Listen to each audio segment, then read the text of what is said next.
Brace the rudders! Raise the sails! Raise the sails! Captain, an unidentified ship is approaching. Over. Roger. Wait, is that an Enterprise sales solution? Reach sales professionals, not professional sailors. With LinkedIn ads, you can target the right people by industry, job title, and more. Start converting your B2B audience today. Spend $250 on your first campaign and get a free $250 credit for the next one. Get started today at linkedin.com/campaign. Terms and conditions apply. This episode is brought to you by Redfin.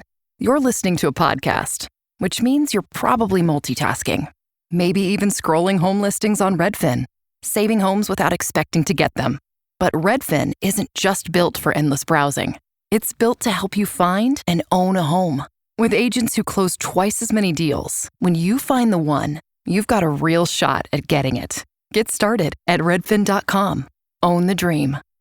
Welcome back to another edition of the Disney Dish Podcast with Jim Hill. It's me, Len Testa, and this is our show for the week of Schmars Day, March 2nd, 2026. On the show today, news in surveys, new hotel room design concepts, plus listener questions.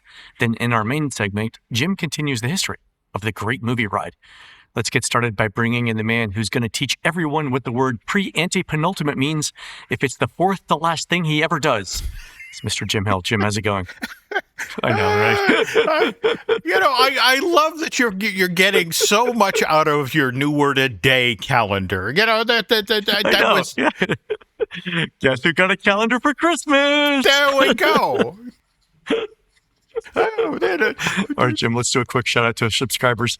Thanks to everyone who subscribes over at patreon.com/JimHillMedia, including Anna Kazruski, Corbin Lee, Chris Sazinski, Jonathan Rodriguez, Angela Nevin, and Jason Torf. Jim, this is the Halloween Horror Nights team recently hired by Orlando International Airport to make your security screening experience more enjoyable. Ideas so far include a scare actor trying to get a live peacock through the x-ray machine, a TSA agent repeating the words 3.4 ounces while holding a sparking taser, and an escalator rail that leaves you wondering why it is suspiciously sticky. True story. The irony is, TSA PreCheck got scary just this past week alone. But I, again, appreciate the extra effort here. Exactly. All right, Jim, on to the news. The Disney Dish News is sponsored by UnlockMagic.com from our friends at DVCRentalStore.com. Jim and I know that you can get your cardio by shoveling snow or by walking around Hollywood Studios. All we're saying is make good choices. So visit UnlockMagic.com now to get discounted tickets at prices better than Disney's. All right, Jim, on to the news in Walt Disney World. Disney announced last week that an animatronic Olaf, voiced by Josh Gad, will be the host of the upcoming Olaf Draws experience inside the new Magic of Disney animation attraction opening this summer at Hollywood Studios. Olaf's going to explain how characters are drawn and then play one of several pre-recorded instructional videos from different Disney animators to show you how to draw one famous Disney character from a list. So, Jim, what are the characters we're going to learn how to draw? Well, all right. We have Mickey Mouse, and by the way, we're going to be taught by Dan Abram, the director of the Once Upon a Studio, the actual short that the new Magic of Disney animation is based on. We have Donald Duck, Austin Trailer, also an animator, this one on Moana 2. And then this one personally thrills me, Eric Goldberg. Oh! Yeah, he's going to be showing us how to draw the genie. And now, the one that I think is going to be especially intriguing is the one with Trent Corey. Do you want to explain why this drawing demo might be a little stranger than the other ones? Yeah, Trent Corey was an animator on Frozen 3, and I believe he drew Olaf. So Yes. he's gonna be in a video showing Olaf how to draw Olaf, right? Wow. Okay, that is a level of navel gazing. That's a meta moment going on there. But I love the fact that what's great about this, in fact, what is it? That it looks like there's 10 of these that they're doing. It means that each time you go into this particular part of it's entirely possible you'll get a different demo. You'll learn how to draw a different character. Repeatability. I mean, it's great. You can go in and out. You can spend a nice air-conditioned hour inside doing this. Especially for kids, I like this a lot. I will say, whoever the show writer is for this, for the Trent Corey segment where he's showing Olaf how to draw Olaf, if you could work in the phrase, "Have you ever questioned the nature of your own reality?" somewhere in that script, I think that would be very funny and go a long way for a lot of fans. So I agree. All right, Jim, other bit of news. Disney announced a name change for Millennium Falcon Smugglers Run based on the new Grogu Mandalorian edition, which launches May 22nd. So the interesting thing is this, the new name was Millennium Falcon, Smugglers Run, a new mission. And then Disney retracted it like a day later? Yeah, you gotta say, though, as far as a new name, a new mission, that's, a little on the bland side, don't you think? One of our listeners wrote in, Alex, to say he was hoping for Millennium Falcon Smugglers Run, a new mission, steak, seafood, and pasta. Okay, that I would show up for. Okay. And Jim, my only question about this, because we know that Disney loves adding words and punctuation to its updated ride names. At what point do we get the interrobang for like the Encanto ride? What's the over-under on umlauts for these things? Well, we just had the brand new version of Frozen Ever After at Epcot opened, and we dodged the umlaut there. It'd be interesting to see. If somehow Haagen-Dazs could sponsor that, I would be the happiest boy at the ball. I'm just saying. Okay. Over at Universal has announced the worldwide return of Butterbeer season, running now through May 31st, 2026. That includes Butterbeer flavored food items in each Universal theme park, including Butterbeer cream puffs, a favorite from previous years, cupcakes, cookie sandwiches, and cookie bars, plus truffles and macarons. And Jim, a new Butterbeer waffle. Yes, you can now put butter on your Butterbeer waffle. Oh, okay. Jim, I'm reminded of the words of Oscar Wilde, who said, "Nothing succeeds like excess." Yeah. At the same time, I can literally feel the heart valve closing. You're reminded of the words of your cardiologist, who says, "Bad, Jim, bad." Yeah, here we go. Absolutely. Will there be Harry Potter themed stents that can be inserted into your how? Yeah. Anyway. Okay. We have an entire line of stuff we could do. All right. Last little bit of industry news. Joe Rohde has a new book out, I believe, with National Geographic called Floating Mountains.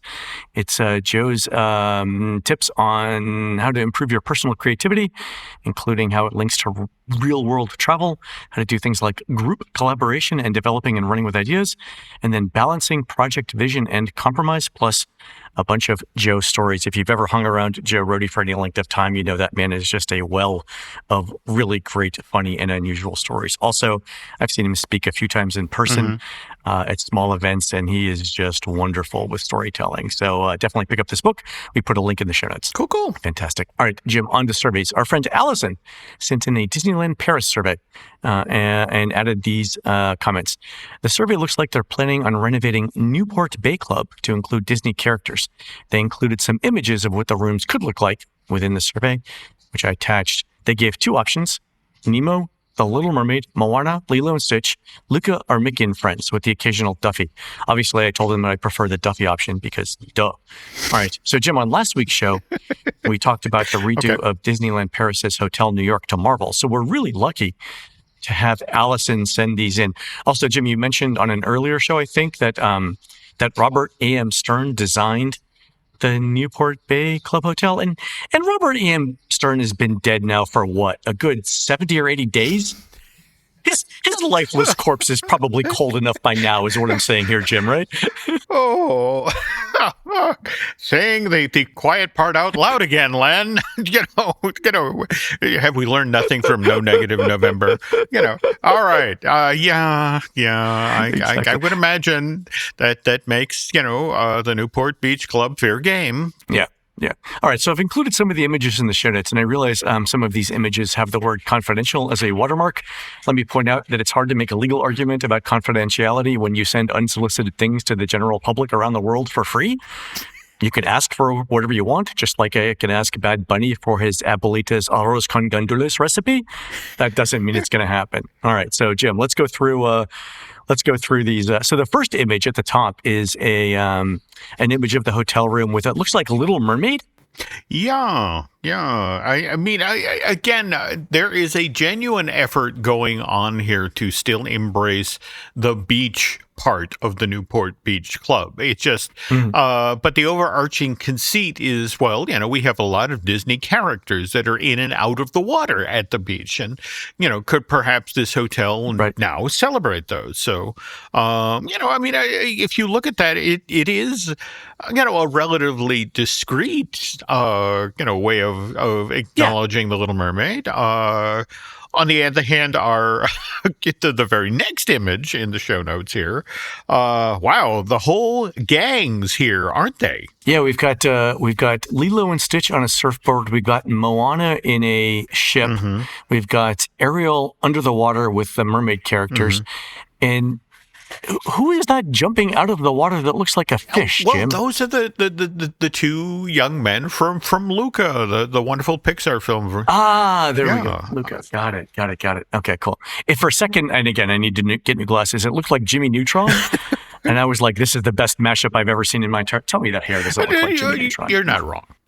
I do like, later on, there is a restaurant image that appears to show a tube of water, kind of like the tube of water in The Living Seas with divers, that go in, with characters from Turtle Talk, with Crush. And if that's video screens... I could go to see that. That might be fun. You're not wrong. And more to the point, if you look at the way the tables are set up facing into it, right? Exactly. It could be like a Marvel dining experience, on a ship. Yeah. I do like all of these pieces of concept art. I think they're the ones that are bright look light and airy. The ones that are dark look interesting and inviting. Yeah, I don't hate it either at all. Yeah. Now, where this gets intriguing is timetable. Haven't they just announced that they're building a convention hotel there as well? I'm not familiar with that. Okay, that might be a Jim piece of knowledge, not a Len piece of knowledge. Okay, all right. It's what's interesting about this is that they're doing the survey work. They're trying to get the thoughts of would-be visitors to the resort. It'll just be intriguing to see when this gets greenlit and when then it might open, because just remember this time next month, Disney Adventure World, the rebranding of Walt Disney Studios Park in Paris opens, and right. Yeah, so I'm thinking, if they're expecting a surge in visitors, in guests, based on that, this would be something that they could do. If they see that surge, right, then they could plus up the existing hotel, get a little bit more revenue out of it. That makes total sense. Yeah, okay. Jim. By the way, I know this opening is a month from now. I guess my invite must have got lost in the mail. Well, it's been winter, Len. The sled dogs with the packages in the mail, they're fighting their way through drifts. Hang in there. It'll come. I was going to go with tariffs, but okay. Even better. All right. Okay. Also, our friend Lucy sent in a Disney Cruise Line survey she received after browsing for cruises on the DCL website. And there were some interesting questions. One was, what unique experiences made you interested in DCL? And Lucy answered, kids clubs and private islands, which are two excellent reasons to choose DCL. Like I said before on the show, if you've got kids, you're taking them on the cruise, Disney is your first choice. There really is no second choice. But a second question was, approximately how many times have you visited the DCL website to research cruises during this 3-month period? And I think Lucy said something like 10.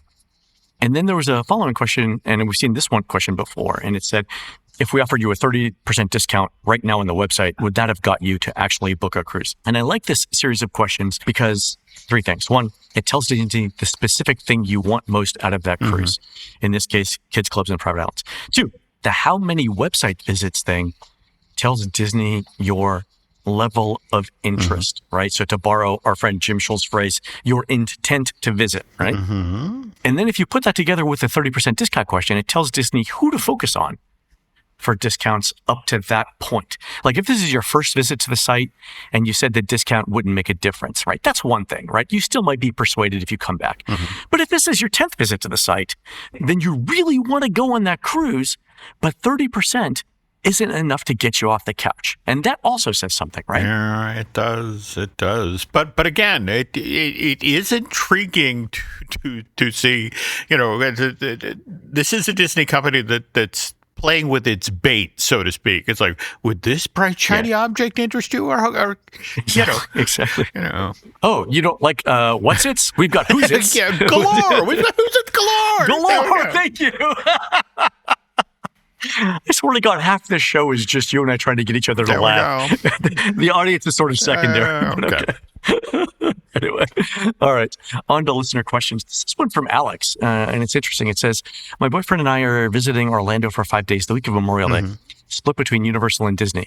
We're not interested in the Magic Kingdom, but we're going to be going to Hollywood Studios for the Mandalorian Grogu mission, Epcot, and maybe Animal Kingdom, since Avatar wasn't open the last time we were there. We don't want to use Lightning Lane if we can avoid it. Should I park hop 2 days in each place? So what's a good strategy? And do you think Muppets Rock and Roller Coaster will be open by that time? All right. So to go in reverse here, Jim, speak up here. I think you have a decent shot with Muppets. Memorial Day is kind of the unofficial start of summer.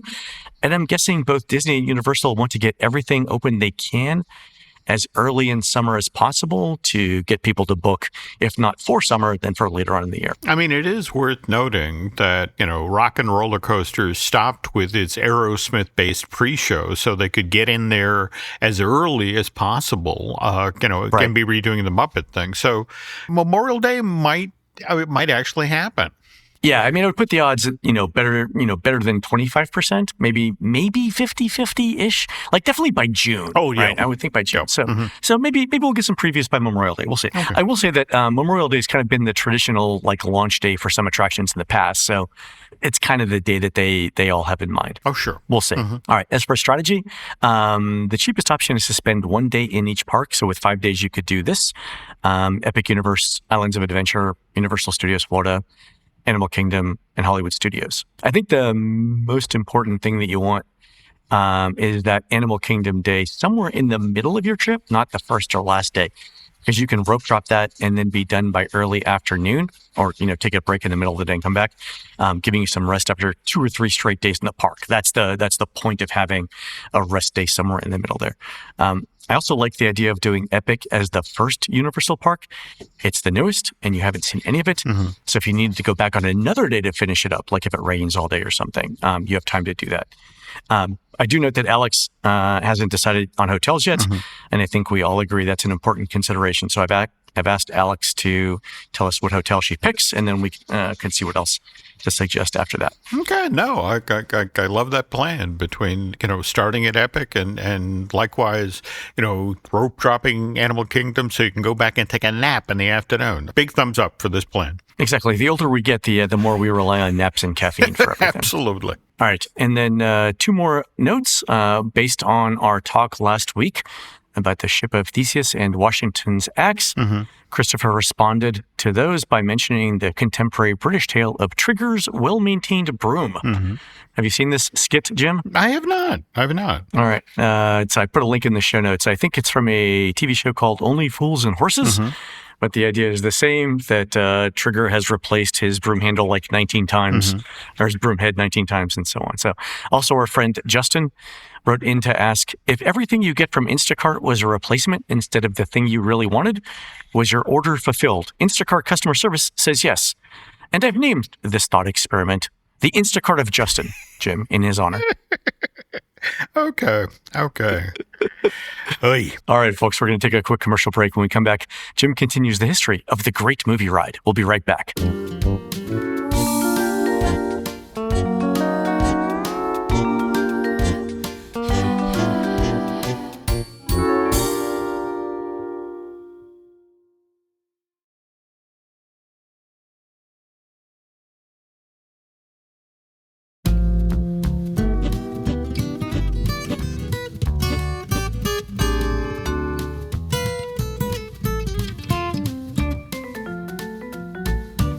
And we're back. All right, Jim, we took a 1-week break. We did. From talking about the history of the Great Movie Ride, but now we're back, right? Yeah, but again, in order to talk about the Great Movie Ride, we have to take a look at the show building at Disney Hollywood Studios that this attraction is housed in, and which, of course, is based on the TCL Chinese Theater.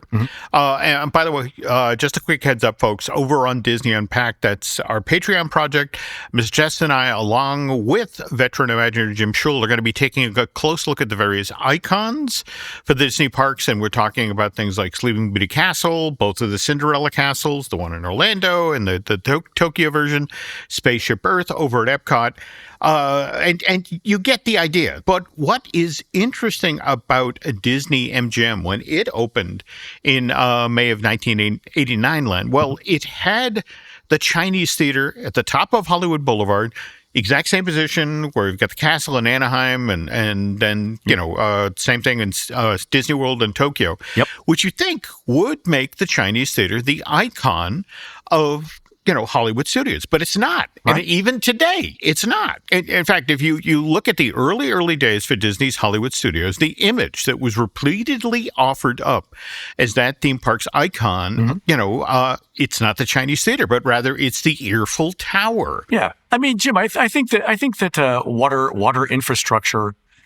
should have its rightful place among architectural icons. Don't you? Well, but that's the thing. There's a 130 tall fake a water tank. Never had a drop of water in it. But on the other hand, where it was positioned and given its height, it was a perfect billboard for that theme park. Anybody who was driving up World Drive to go to the Magic Kingdom or Epcot automatically knew, oh, that's where the new park is. Okay. And the park really did lean into, making the most use of it. I mean, do you remember in the early 90s how you knew it was the holiday season because that 25-foot tall Santa hat was being craned into on top of the Eiffel Tower? Did you ever see that? Yep. And it was a lovely touch. Well, he did. It was. And, but again, important to point out here, not the only time this sort of thing happened at that theme park. I remember in 2001, wait, trigger warning. Go ahead, folks. There we go. Ahead, Jim. All right. Yes. The 100 Years of Magic celebration of, 100th anniversary of Walt Disney birth. We got the Sorcerer Mickey hat at the end of Hollywood Boulevard. 122 feet tall, 156 tons. And again, only supposed to have been there for 18 months. Oh, did I say that? I meant 3 years. Oh, hang on, 5 years. 14. Yeah, sure. And it only got demolished starting in January 2015. And now, today, in fact, whenever you watch a brand new ad for the Disney World Resort, the icons they offer up, Cinderella Castle, Spaceship Earth at Epcot, Tree of Life at Animal Kingdom, and now for Disney's Hollywood Studio, it's the Twilight Zone Tower of Terror. And in fact, that was the weirdest thing about the Christmas ad for 2025. It was just the joyous, happy version of Tower of Terror with the Christmas package projection on it. It's like, really? Okay, well. Hey, that thing looks fantastic. It looks like a wonderful attraction. And I love it in the Christmas stuff. By the way, what's inside of it? You know what? It's like a present waiting to be unwrapped. There we go. All right. Now, there have been theories as to why the Chinese Theater, again, in icon position, but not the icon of the park. And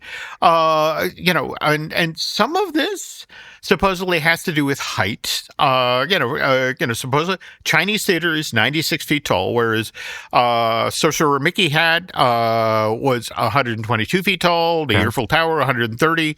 Tower of Terror, 199, just 1 foot shy of needing the air safety beacon.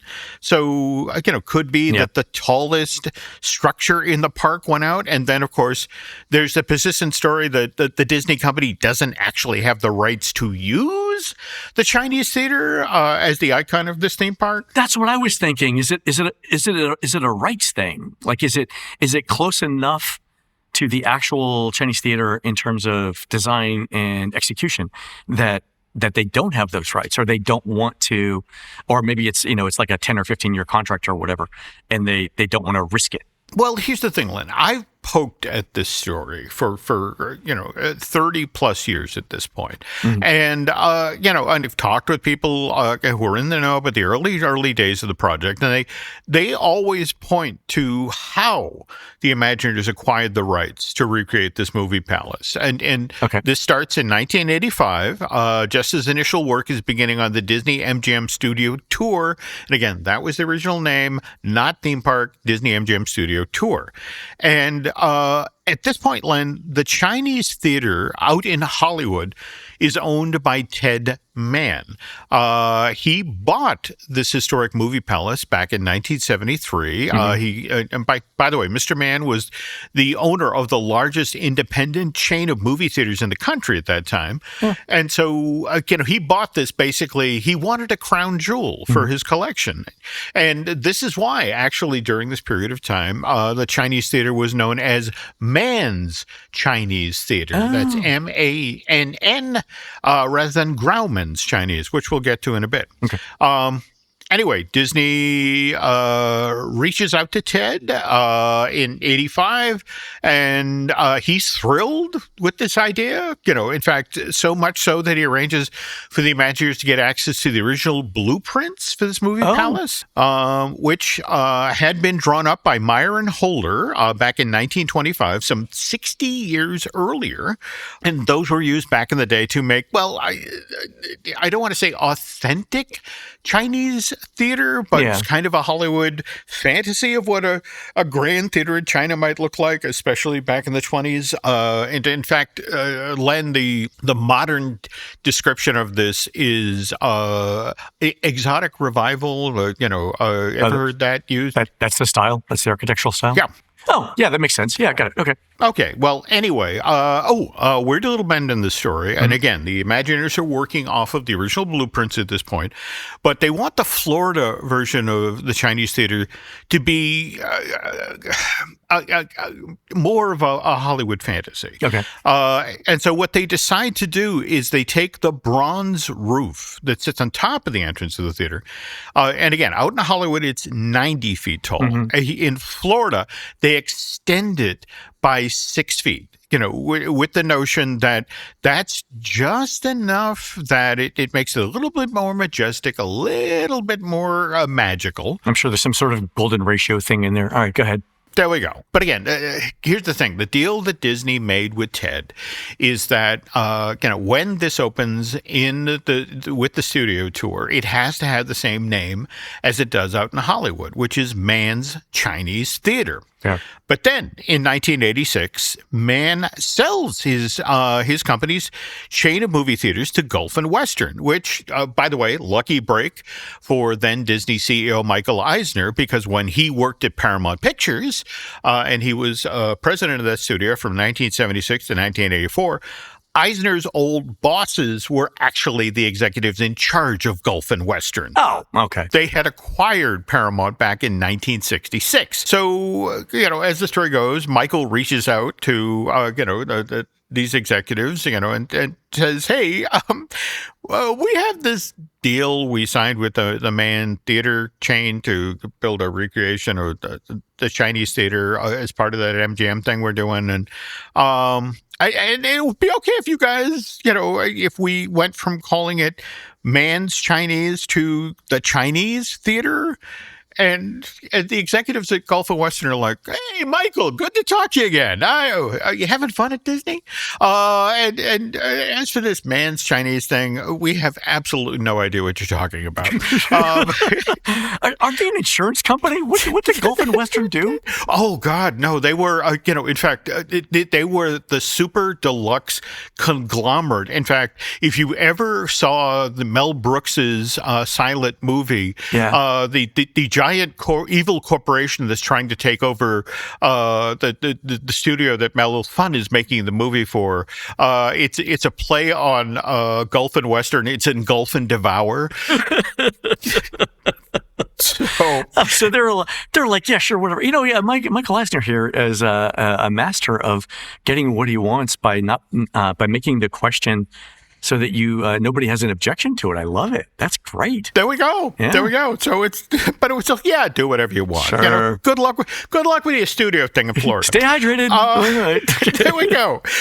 And it just, what I've always found interesting is that Disney, after WDI's original deal with the Mann Theater chain, again, gets to change the name to Chinese Theater rather than Mann's Chinese Theater, or the original Grauman's Chinese Theater, which was what that theater was called from 1927 to 1973, 46 years, Len.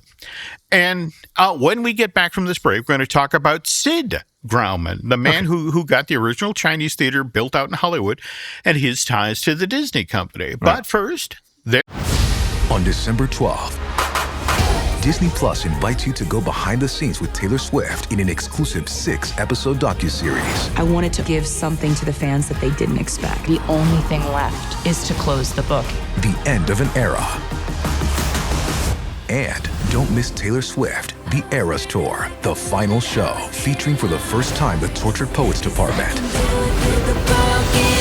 Streaming December 12th, only on Disney Plus.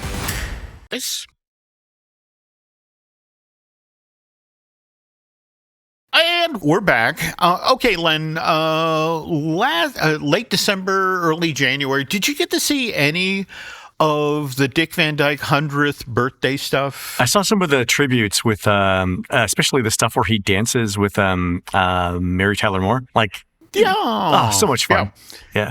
Oh, yeah. Well, what a lot of people did get to see, I know there was the PBS thing, and I want to say there was a special on ABC, but they would include as part of this archival footage of the Hollywood premiere of Mary Poppins, which was held at Grauman's Chinese back in August of 1964. And Walt personally selected this venue for Mary Poppins' premiere because he felt that this film was the finest thing that Disney Studios had produced to date. And accordingly, this motion picture deserved to be showcased in the finest, most historic movie palace in all of Hollywood. And as far as Walt was concerned, that was Grauman's Chinese.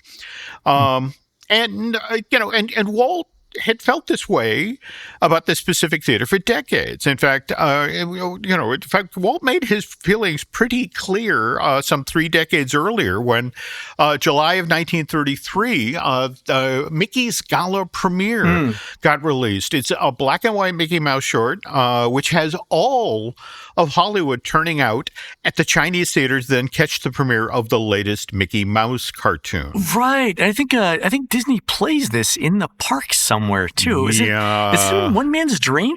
I want to say yes, because again, they in fact, by the way, folks, if you want to see it its entirety, head on over to YouTube. It's there. It has, in fact, there's a great animator called Tee who did all of the caricatures of Hollywood celebrities: Laurel and Hardy, Charlie Chaplin, the Marx Brothers, John Barrymore. In fact, what's really cool about it, Len, if you're paying attention, you actually catch a quick caricature of Sid Grauman himself in there. And by the way, I have been told that the reason Walt did this, deliberately set Mickey's Gala premiere at the Chinese Theater, was as a thank you for what Sid had done the year previous. And this is July of 1932, and Sid showcased Flower and Trees, the first Disney animated short to be done in Technicolor. What was interesting is that, to Walt's way of thinking, is what put this short over the top, and which is why Flowers and Trees went on to win the first ever Oscar awarded in the animated short category. And Walt never forgot Sid's kindness and considered, Grauman's Chinese to be a very special place in Hollywood after that. And more to the point, that Sid Grauman was a very special friend to Disney Studios. And I want to do a quick sketch of Sid's life, because it's one of those very American stories from turn of the century, Len. I mean, he's Grauman's born in Indianapolis, March of 1879. And like so many young men of this time, when gold is discovered in the Klondike in the 1890s, I mean, Sid heads west to find his fortune. And doesn't have much success as a prospector, leaves the Yukon, ends up in San Francisco, where he tries his hand at running a vaudeville house, and then, he isn't doing all that well at that, but then it turns out, Len, he's the right man at the right place at the right time, because when the great San Francisco earthquake happens in August of 1906, all of the city's vaudeville theaters are destroyed in this 8.3 magnitude quake. And between the quake and the fire that happened afterward, Len, 80% of San Francisco is flattened. Wow. Now, what's interesting is in the aftermath of the quake, Sid sees an opportunity. He realizes that survivors of the quake are going to need a distraction, from all this devastation. So he literally finds the one of San Francisco's movie theaters. He digs down into the rubble and finds one projector that still works.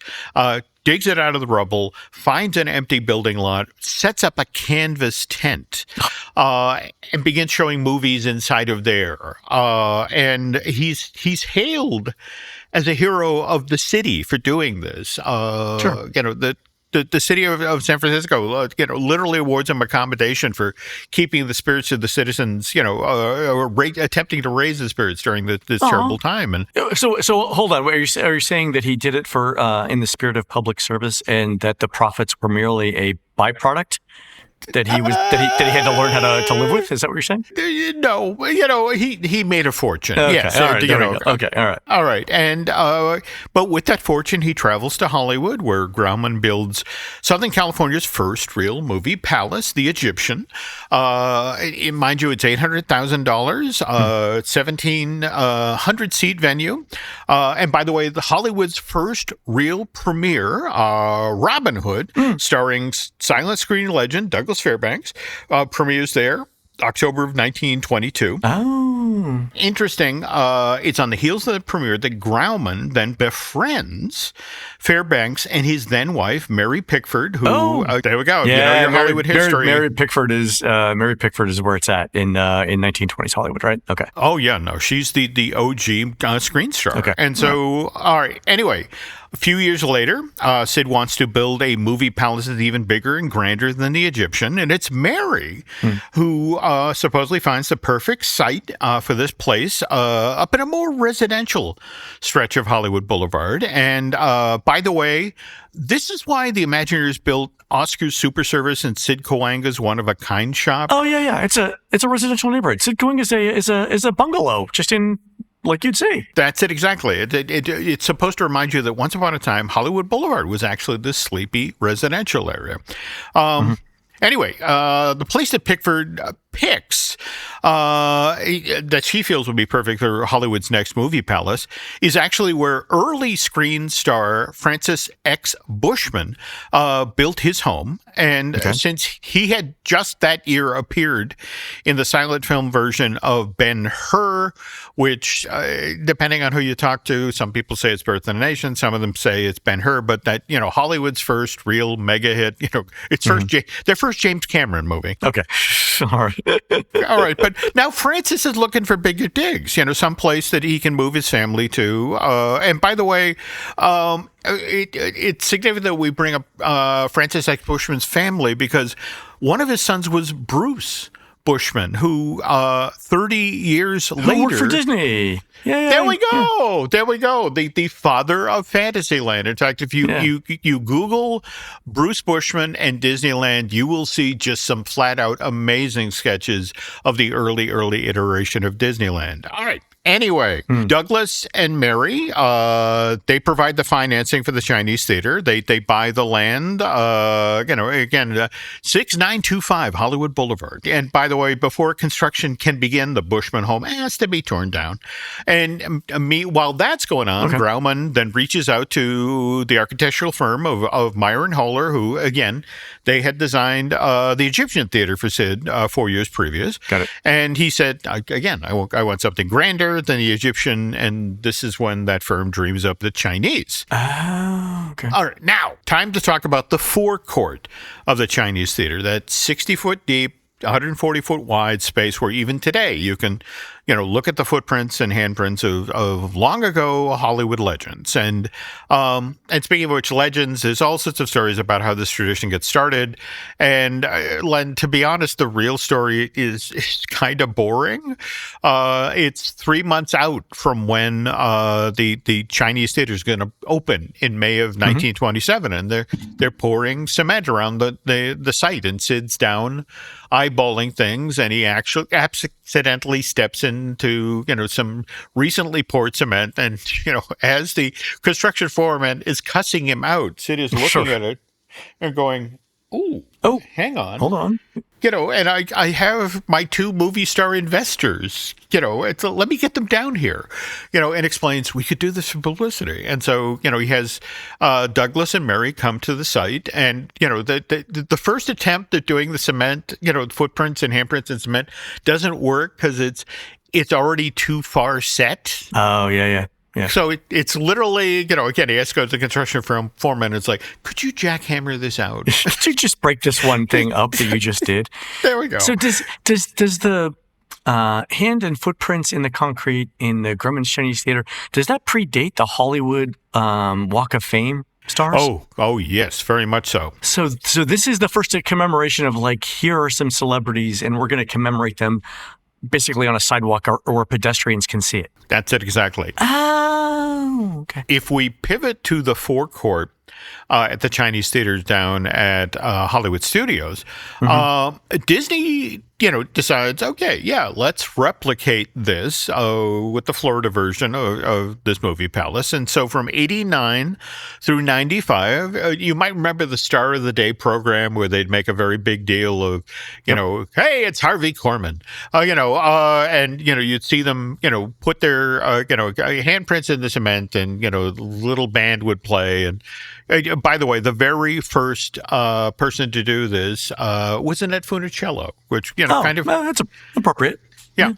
But here's the thing, Len. Florida is not California. It rains a lot in Orlando. In fact, and then puddles form in celebrities' handprints and footprints. And what was happening with guests who were walking across Florida's version of the forecourt to enter the Great Movie Ride is they would often slip or trip over the edge of a footprint or that sort of thing, and they'd fall. And so it got to the point where Disney, literally had a cast member whose job was, it just rained, get out there with the push broom and get the water out of the footprints. It's interesting you mentioned this because the outdoor queue for Mickey and Minnie's Runaway Railway goes to the side of the building and around the footprints, not over them. That's a good point. All right, fair. That's why. Never should why. Okay. All right. Anyway, from the outside, the Florida version of the Chinese Theater is a pretty faithful recreation of the original out in Hollywood. And by the way, this place stayed special to Disney officials even after Walt's death in December of '66. This is why the world premiere of Jungle Book, which, by the way, released to theaters some 10 months after we lost Walt, October of 1967, and the company held it as a benefit for the Los Angeles Zoo that had just opened a year previous. But anyway, again, this is why the world premiere of Jungle Book was held at Grauman's Chinese fall of '67. And anyway, the exterior of the Florida Chinese Theater, virtually identical to the original out in Hollywood, again, barring that 22-ton bronze roof piece, which, as we mentioned, it's 39 feet tall out in California, 45 feet tall in Orlando. But it's when you get inside Disney Hollywood's version of a Chinese theater that things start to seriously change. And we will discuss that aspect of this attraction, the Great Movie Ride, as well as Mickey and Minnie's Runaway Railway, on an upcoming installment of the Disney Dish. That is fascinating. I love the Bushman family connection too here. This is great. Yeah, I mean, it's just it is one of those stories that goes in so many weird, different directions, and but at the same time, I mean, I love your observation about the golden ratio. You know, the notion of there was just something about it's like if we extend it 6 feet, it's that much more magical, and it's just sort of like I just don't have that eye, but they did it, and the Imagineers do. That's what makes them talented. Yeah. Okay. All right. I can't wait for next week's show then. Okay. Cool. All right, folks. That's going to do it for the show today. You can help support our show by subscribing over to patreon.com/JimHillMedia, where our latest exclusive show is a live walk through the modern Epcot with me, Jim, and Jim Scholl. And there's a link in the show notes. And on the next Disney Journey, veteran Imagineer Jim Scholl talks about an opening day attraction at DCA that can hold 3.2 million gallons of water, but also has a tunnel that you can drive full-size trucks through. If you want to find out which specific ride Jim Scholl is talking about, click on the link in the show notes. On next week's show, Jim's going to continue the history of the Great Movie Ride. You can find more of Jim at jimhillmedia.com and more of me, Len, at touringplans.com. And speaking of our friend Chris Cox, check out The Case 4 with Chris Cox, a new podcast where Chris, Jim, and I debate one theme park topic at a time, and you get to vote on who's right. Were produced spectacularly by Eric Hersey and David Gray, teaching the finer points of booping and yoinking reptiles at the Oconee Rattlesnake Roundup from April 9th to the 11th, the Wacona Rattlesnake Hunt on April 12th, and the Apache Rattlesnake Festival from April 17th to the 19th, 2026, all over the great and apparently venomous state of Oklahoma. By the way, if anyone listening works for the Department of Tourism and Recreation, I may have some constructive feedback. Anyway, while Eric and David are doing that, please go onto iTunes and rate our show and tell us what you'd like to hear next. For Jim, this is Len. We'll see you on the next show.